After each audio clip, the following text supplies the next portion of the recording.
कि यार मराठों की क्या था कि जब इतने साल तक ये अटैक कर रहे थे तो इतनी विशाल सेना होती थी कि किसी में भारत में तो दम ही नहीं बचा था कि इनका मुकाबला करते। इसलिए ज्यादातर बार तो यह होता था कि मराठे कहीं आक्रमण करते, अगले से रुपए मांगते और अगला रुपए दे दिया करता था। इसलिए मराठों को इतना घमंड था कि यार हमारे से तो लड़ने की औकात ही किसकी है। इसलिए मराठे एक तरीके से मुगल बादशाह की तरफ से जा रहे हैं, क्योंकि मुगल बादशाह से उन्होंने 50 लाख रुपए ले रखे।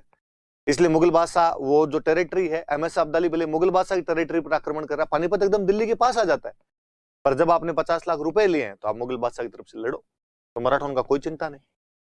अब्दाली से इनकी बन नहीं रही थी पंजाब में, ये अपने अधिकारी बनाना चाहते थे, अब्दाली अपना अधिकारी बनाना चाहता। अब्दाली का हर साल भारत पर आक्रमण करना ही था। 1748 में मोहम्मद शाह रंगीला के टाइम में उसने पहला अटैक कर दिया था, ये उसका 5वां अटैक था। तो अब्दाली हर साल आता ही था, इस बार अपने भाइयों के साथ 5वां आक्रमण था। मराठे मुगलों की तरफ से लड़ रहे थे। मराठों की तरफ से जो कमांडर गया था वो जो पेशवा था, उस पेशवा का बेटा था, बहुत छोटा सा यंग एज का बेटा था उसका, विश्वासराव।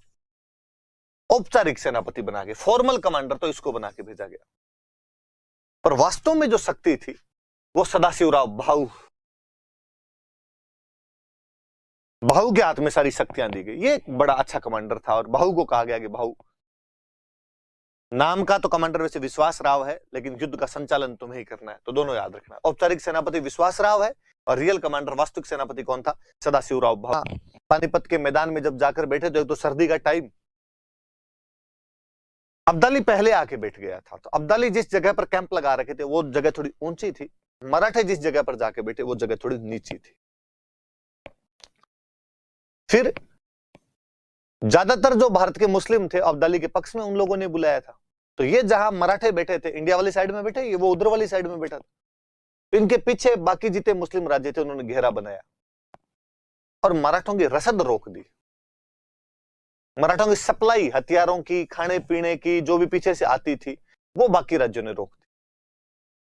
तो हिसाब तो यह कहता है कि जब सारे मुसलमान अहमद शाह अब्दाली के पक्ष में हो गए तो सारे हिंदुओं को किसके पक्ष में होना चाहिए था? मराठों के। पर हिंदू मराठों द्वारा ही तंग थे उन दिनों में। तो राजस्थान वाले सारे तंग थे, इन्होंने कोई सहायता नहीं की। पंजाब वाले भी सहायता नहीं कर रहे, सिखों ने भी सहायता नहीं की, इसलिए मराठे उसमें अकेले और पड़ गए। उल्टा ही अपने वाले, बाकी वाले तो वेट एंड वॉच में थे, यार देखो क्या होता है। तो ये कोई मराठों की सहायता करने के लिए गए नहीं, और जाते भी क्यों? वो इनके द्वारा ही तंग थे। महाराज सूरजमल ने इनको कहा मराठों को कि यार मराठों की क्या था कि जब इतने साल तक ये अटैक कर रहे थे तो इतनी विशाल सेना होती थी कि किसी में भारत में तो दम ही नहीं बचा था कि इनका मुकाबला करते।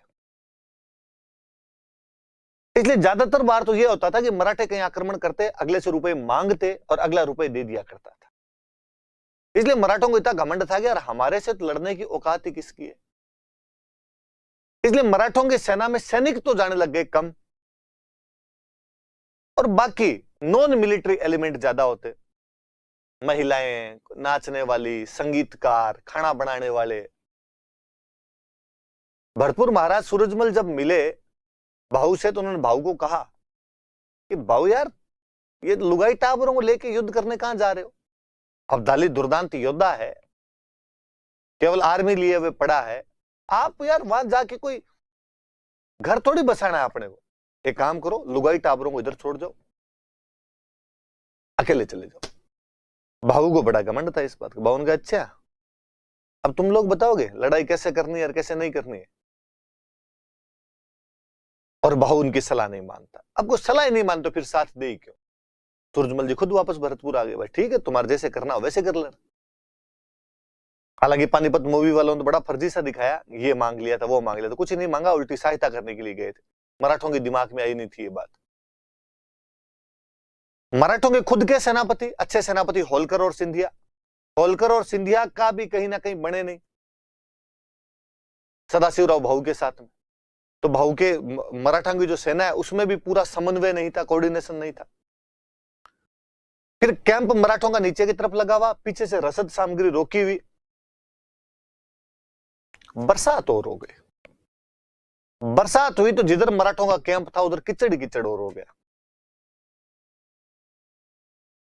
फाइनली हालात ये हुए, अनाज चारों तरफ से आना हो गया बंद, घोड़े मरने लग गए, सैनिक मरने लग गए बिना युद्ध के। भाऊ युद्ध करने की अनुमति नहीं दे रहा, भाऊ देखे कि थोड़ा वेट एंड वॉच देखते हैं। तो सैनिकों ने आके भाऊ को कहा कि भाऊ अब लड़ लेने दे, भूख से मरेंगे इससे अच्छा लड़के मरेंगे। भूख से मर रहे हैं, कीचड़ की वजह से मलेरिया फैल गई है इसकी वजह से मर रहे हैं, ये घोड़ों के मरने से दुर्गंध हो गई है इसकी वजह से मर रहे हैं, अब लड़ने दे। 14 जनवरी कहा गया कि लड़िए। मराठों का तोप खाना और इस कीचड़ के अंदर फंस गया। इब्राहिम खान गार्दी अपने उन भारी तोपों को निकाल ही नहीं पाया था। निर्णायक रूप से मराठों को हरा दिया गया था। शायद ही महाराष्ट्र का कोई परिवार बचा होगा जिसका कोई व्यक्ति इस युद्ध के अंदर शहीद नहीं हुआ होगा। हालांकि अहमद शाह अब्दाली को भी खूब ही नुकसान हुआ, वो युद्ध तो जीत लेता है लेकिन वह भी आगे नहीं बढ़ पाया। फिर युद्ध जीत के बेचारा चुपचाप उधर पंजाब में अपनी लूट मार कर कुरा के उधर चला गया था। हालांकि एक बहुत बुरा हुआ कि मराठों के जो महिलाएं और बच्चे थे वो घेरे के अंदर फंस गए और कहते हैं अहमद शाह अब्दाली उनको ले गया था। ये बाहर वाले आक्रांता जितने आते थे इनका टारगेट ही महिला और बच्चे हुआ ही करते थे। हमेशा महिलाओं बच्चों को उठा के लेके जाना वो होता ही था। वो भारतीय संस्कृति को समझते ही नहीं थे, भाई यहां महिलाओं बच्चों का भी सम्मान होता है कि युद्ध में इन्हें नहीं मारते, ऐसी कोई बात ही नहीं थी। अभी जो थोड़े दिन पहले युवराज सिंह वाले पापा योगराज सिंह विश्वमन कर रहे थे तो बोल रहे थे कि हिंदुओं दी कुड़ियां नु अब्दाली टक्के टक्के से लेके गया सी, इसी की बात कर रहे थे। मुझे लगा कम से कम इन्होंने एक सच्चाई की तरफ इशारा तो किया। खूब गलत बात थी, ऐसा नहीं बोलना चाहिए था, पर आपने बताया तो सही कि अब्दाली कितना बुरा था, उसने क्या कांड किया उसकी तरफ तो इशारा हुआ कम से कम। तो पानीपत के तीसरे युद्ध में मराठों को भयंकर तरीके से हरा दिया गया था। विश्वासराव, सदाशिवराव भाऊ सब मर गए थे। वो मस्तानी का बेटा शमशेर बहादुर इस युद्ध में बहादुरी के साथ ही लड़ता हुआ मारा गया था। बहुत शानदार तरीके से लड़ा था वो भी इस युद्ध में। कहते हैं पेशवा के पास तो समाचार तक नहीं पहुंच रहे थे, इतना पीछे जो बाकी अफगान थे उन लोगों ने घेरा बना दिया था। कोई एक बंजारा समझते हो आप, सामान बेचने वाला, कोई बंजारा उधर पूना की तरफ गया तो पेशवा ने पूछा उससे कि यार हमारे वाले युद्ध करने के लिए गए थे, क्या समाचार है। बंजारे को बड़ा आश्चर्य हुआ कि पेशवा को अभी तक पता भी नहीं है कि हम भयंकर तरीके से हार गए हैं। पर बंजारे को लगा यदि मैंने अब बता दिया तो पता नहीं क्या रिएक्शन हो बंदे पे अचानक ये सुन के सब। तो कोड वर्ड के अंदर बोलता है कि 2 मोती विलीन हो गए, 2 पर्ल डायमंड आपके विलीन हो गए, समुद्र में मिल गए वापस। कहने का मतलब था तुम्हारे दोनों कमांडर विश्वासराव और सदाशिवराव भाऊ मारे गए। 22 सोने की मुहरें गायब हो गई है, मतलब 22 और अच्छे अच्छे कमांडर तुम्हारे मरे हैं। चांदी और तांबे की तो गिनती भी नहीं की जा सकती। सैनिक तो कितने मरे हैं गिनना संभव नहीं है। पेशवा को इस समाचार को सुनकर हार्ट अटैक आ जाता है। पेशवा इस समाचार को सुनकर ही मर जाता है।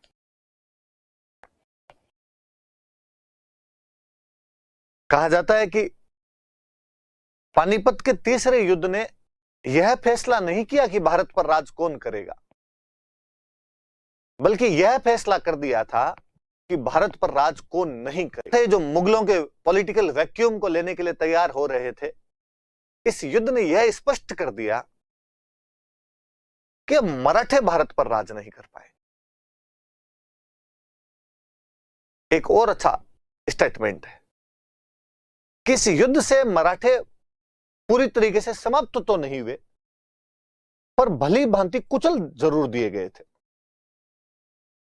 हालांकि थोड़े दिनों बाद एक बार फिर वो तैयार हो रहे थे, पर इस बार उनको कुचलने के लिए अंग्रेज तैयार थे। यदि मराठे पानीपत के तीसरे युद्ध में नहीं हारे तो शायद वो अंग्रेजों की जड़ें भारत के अंदर नहीं जमने देते। वो अटक से कटक वाला अपना पूरा राज्य तो स्थापित कर जाते, पर वो इस युद्ध से इतने कमजोर हुए कि जब तक वापस रीऑर्गेनाइज हुए अंग्रेजों को संभलने का पूरा मौका मिल गया था। एक और अच्छा स्टेटमेंट है कि पानीपत के तीसरे युद्ध में उस पक्ष को सबसे अधिक फायदा हुआ था जो युद्ध के मैदान में नहीं था, अंग्रेज।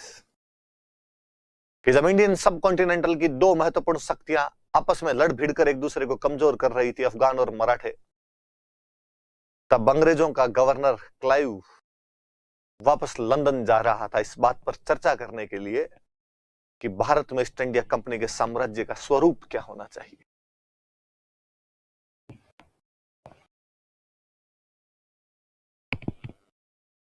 तो मराठा शक्ति को कमजोर करने वाला युद्ध कोई साबित हुआ या भारतीय इतिहास का एक निर्णायक मोड़ कोई युद्ध साबित होता है तो वह युद्ध कौन सा है?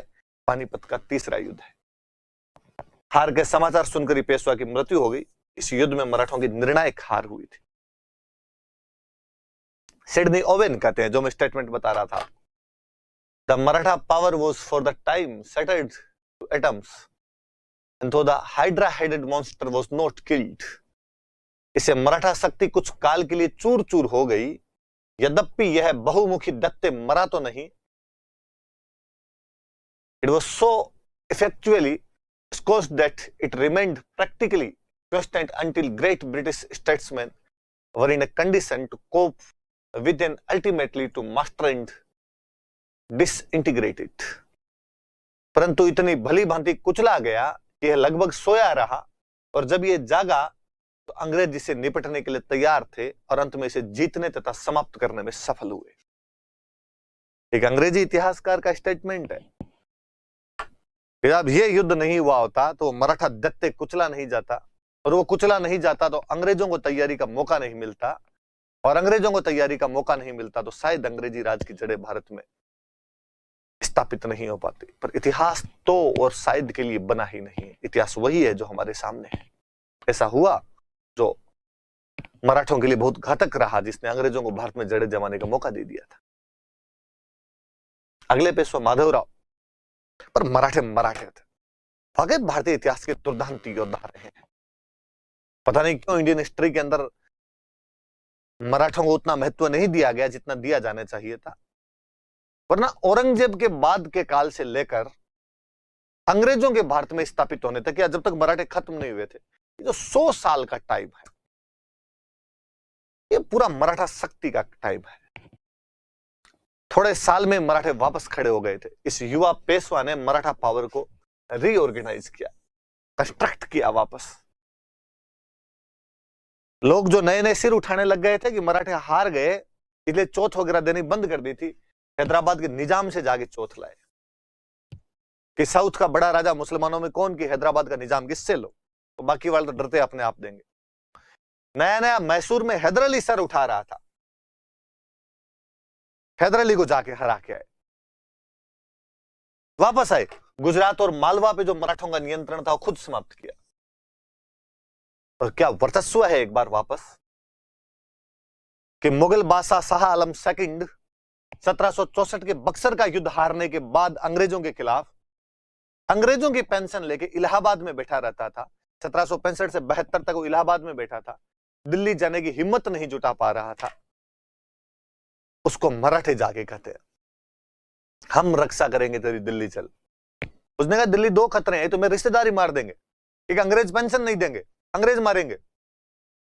मराठे कहते दोनों से रक्षा, तेरे रिश्तेदारों को तो हमको समझते ही नहीं, और अंग्रेजों वाली पेंशन हम दे देंगे तेरे को, चल तू।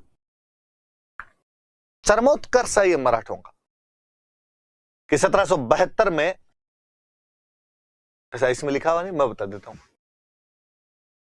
पहले मेरा बताया हुआ होगा शायद। 1772 में महादजी सिंधिया जो थे वो मुगल बादशाह शाह आलम सेकंड को, शाह आलम सेकंड पढ़ाया वहां मैंने लिखवाया था शायद, शाह आलम सेकंड को दिल्ली छोड़ गए थे।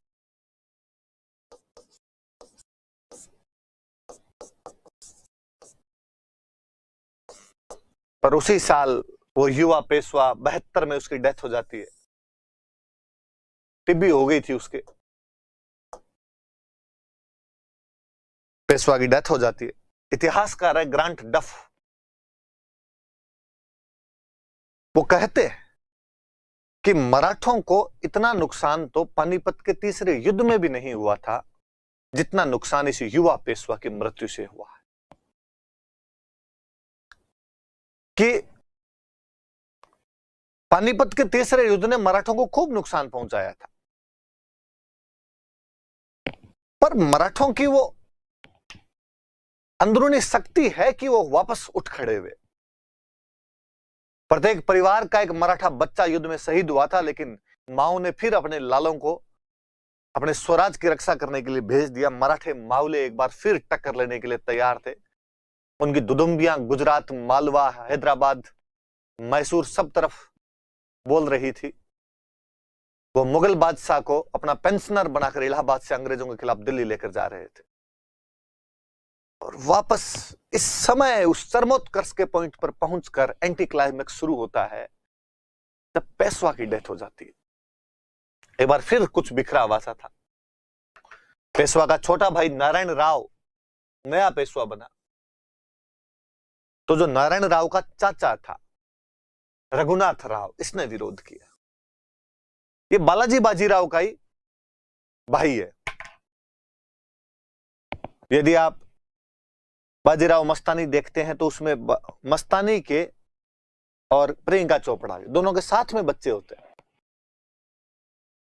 प्रियंका चोपड़ा का पहला बड़ा बेटा तो मैंने जो बताया नाना साहब दिखाया हुआ है, फिर वापस दोनों साथ में बच्चे होते हैं दोनों के। जो मस्तानी के बच्चा होता है उसका नाम रखा जाता है शमशेर बहादुर। इधर जो प्रियंका चोपड़ा के सेकंड बच्चा होता है उसका नाम रखा हुआ, काशीबाई के जो सेकंड बच्चा उसका नाम, आप मूवी देखना तो वापस देखना, रघुनाथ राव है, पर उसको प्रियंका चोपड़ा राघोभाई बोलती रहती है। एक सीन भी है जिसके अंदर वो दोनों को एक साथ खिला रहा है, शमशेर बहादुर को और राघोबा को साथ में लेके खिला रहा है। अब राघोबा ने कहा कि जब पेशवा के भाई को पेशवा बना रहे हो तो मैं पुराने वाले पेशवा का भाई हूं, मुझे बनाओ। मराठों ने कहा कि नहीं बनाएंगे तेरे को, तो नारायण राव को बनाएंगे। ये जो अब वाला पेशवा इसका भाई बनेगा, पुराने वाले का आप कोई लेना देना नहीं। रघुनाथ राव को गुस्सा आया, रघुनाथ राव ने पेशवा को मार दिया। उसने कहा लो अब इस पेशवा वाला भाई मर गया तो अब तो पुराने वाले पेशवा वाले को बनाओ। मराठों ने कहा तेरे को तो मरा ही नहीं बनाएंगे, और किसी को बना दे। किसको बनाओगे? इस पेशवा कोई बच्चा ही नहीं था। पता चला कि पेशवा की एक रानी प्रेग्नेंट है, महीने 2 महीने में इसके बच्चा होने वाला है।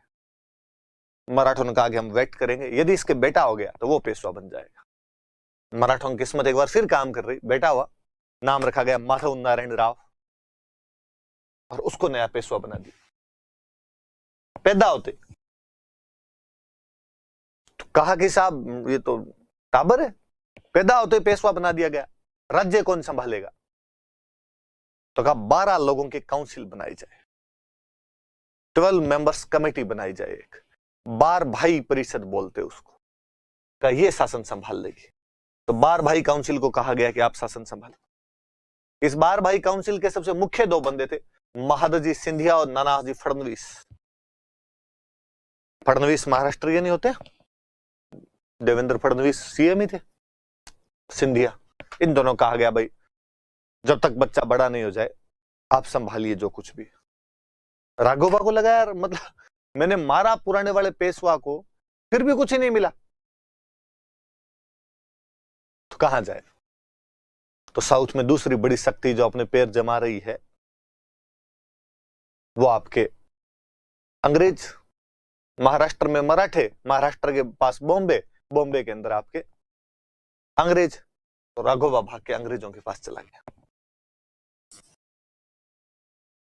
अंग्रेजों को बैठे बिठाए मौका मिला कि घर में ही फूट है। मतलब राघोबा पेशवा बनना चाहता है, इसको पेशवा नहीं बना के उन्होंने माधव नारायण राव को पेशवा बना दिया है। बॉम्बे वाले अंग्रेजों ने कहा कि चिंता मत कर, भाई को पूरा सपोर्ट है, हम तेरे को ही बनाएंगे पेशवा। सुनना थोड़ा सा, मैं एक चीज बता रहा हूं आप।